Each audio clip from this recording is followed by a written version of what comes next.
En 50 ans, le vernis s'est écaillé, mais le charme de cette Ossa 250 reste intact. On peut dire qu'on est sur un ancêtre, un bijou, c'est une belle vieille dame. Une moto de légende, la même que celle de Jacques Vernier, vainqueur de la première édition de l'Enduropal en 1975.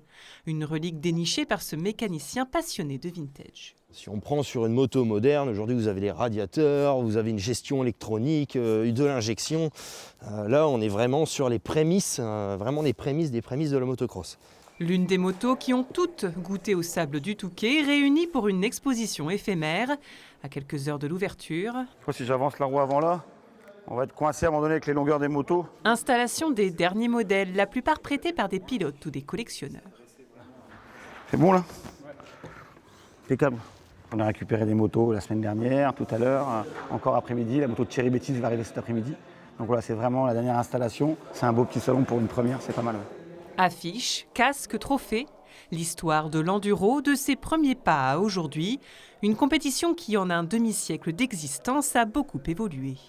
Aujourd'hui, on ne trouvera plus jamais une image d'une moto participant à l'Enduropal dans l'eau. Ensuite, un sidecar. Au début de la compétition, elle était ouverte à tous. Aujourd'hui, c'est impossible de faire cette manifestation avec autant de participants en sidecar.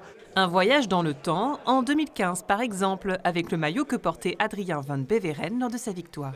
Un maillot, une plaque de rallye peuvent entraîner des souvenirs chez les uns et chez les autres. Chacun a vécu son enduro différemment et l'ensemble des objets devrait pouvoir lui permettre de s'y retrouver, de pouvoir ressentir justement cette émotion. 50 ans de souvenirs à découvrir au Palais des Congrès jusqu'à dimanche.